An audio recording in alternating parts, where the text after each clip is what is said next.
ସଭାପତିତ୍ୱ କରୁଥିବା ଆମ ବିଦ୍ୟାଳୟର ପ୍ରଧାନ ଶିକ୍ଷକ ମହୋଦୟ ଏବଂ ଉପସ୍ଥିତ ସମସ୍ତ ଅତିଥିମାନେ ସମସ୍ତଙ୍କୁ ନମସ୍କାର। ପିଲାମାନଙ୍କୁ ସ୍ନେହ। ଆଜି ଆମ ପାଇଁ ଗୋଟେ ଖୁସିର କଥା ଯେ ଆଜି ଆମ ପିଏମ୍ସି ମନୋଜନାଥ ଉଚ୍ଚ ବିଦ୍ୟାଳୟ ତରଫରୁ କିଶୋରୀ କ୍ଲବ ଗଠନ ହୋଇଛି ଏବଂ ସେଥିରେ ତାଙ୍କ ୱେଲବିଂ ଉପରେ ଟିପ୍ ଦେବା ପାଇଁ ଆମ ପଟ୍ଟାମୁଣ୍ଡେଇ ଉପଖଣ୍ଡ ସ୍ତରୀୟ ଚିକିତ୍ସାଳୟରୁ ମ୍ୟାଡ଼ାମ୍ ମାନେ ଆସିଛନ୍ତି। ପିଲାମାନେ ତମେ ଦେଖୁଛ ମ୍ୟାଡ଼ାମ୍ ବହୁତ ଥର ଆସିଛନ୍ତି। ତୁମମାନଙ୍କର ହିମୋଗ୍ଲୋବିନ୍ ପରୀକ୍ଷା ଠାରୁ ଆରମ୍ଭ କରିକି ଆଇ ଟେଷ୍ଟ ପର୍ଯ୍ୟନ୍ତ ସବୁବେଳେ ମ୍ୟାଡ଼ାମ୍ ଆମ ବିଦ୍ୟାଳୟ ସହିତ ଉତ୍ତମ ଭାବେ ଜଡ଼ିତ। ମ୍ୟାଡ଼ାମ୍ ହେଲେ ସ୍ମିତା ଶୁକ୍ଲା, ଫାର୍ମାସିଷ୍ଟ ଅଛନ୍ତି ଆମର ଉପଖଣ୍ଡ ସ୍ତରୀୟ ଚିକିତ୍ସାଳୟ ପଟ୍ଟାମୁଣ୍ଡେଇରେ।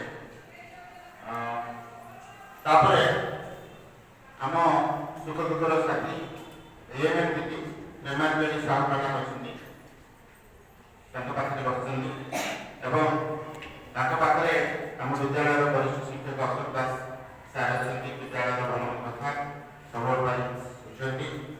ସାର୍ଙ୍କ ପରିଚୟ ଦେବାର ଆବଶ୍ୟକତା ନାହିଁ। ସାର୍ ଆସିଲେ ଦିନଠାରୁ ବିଭିନ୍ନ ପ୍ରକାର ପ୍ରୋଗ୍ରାମ କରୁଛନ୍ତି ଏବଂ ଆମ ବିଦ୍ୟାଳୟକୁ କିପରି ଭାବରେ ଆମ ରାଜ୍ୟ ସ୍ତରରେ ଜାତୀୟ ସ୍ତରରେ ଏକ ନମ୍ବର କରିବା ପାଇଁ ସାର୍ଙ୍କର ଆପ୍ରାଣ ଉଦ୍ୟମ ରହିଛି। ସେଥିପ୍ରତି ତମମାନଙ୍କର ଭୂମିକା ବଡ଼ ଗୁରୁତ୍ୱପୂର୍ଣ୍ଣ। ପରୀକ୍ଷା ସିଜନ୍ ଆସୁଛି, ତମମାନେ ପରୀକ୍ଷାରେ ଭଲ କଲେ ଆମ ବିଦ୍ୟାଳୟର ଉନ୍ନତି ହେବ।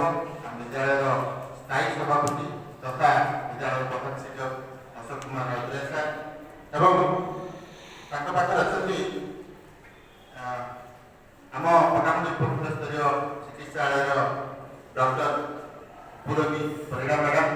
ପିଲାମାନେ ତୁମମାନଙ୍କୁ ତାଙ୍କ ୱେଲବିଂ ଉପରେ ବିଭିନ୍ନ ପ୍ରକାର କଥା ସବୁ କୁହାଯିବ ଏବଂ ତାଙ୍କ ପାଖରେ ଅଛନ୍ତି Snehalata Mohanty madam, public health extension officer Pattamundai ଉପଖଣ୍ଡ ସ୍ତରୀୟ ଚିକିତ୍ସାଳୟର ଏବଂ ସେ ତୁମମାନଙ୍କୁ ମଧ୍ୟ ସେଇ ସ୍ୱାସ୍ଥ୍ୟଗତ ସମସ୍ୟା ଏବଂ ତାର ସମାଧାନ ଉପରେ ଅନେକ କଥା କହିବେ। ତାଙ୍କ ପାଖରେ ଆମ ବିଦ୍ୟାଳୟର ସବୁ କାମରେ ଆଗରେ ରୁହନ୍ତି ମମତି ମ୍ୟାଡ଼ାମ୍ ଏବଂ ନମିତା ମ୍ୟାଡ଼ାମ୍ ଏବଂ ସବୁ ପିଲାମାନେ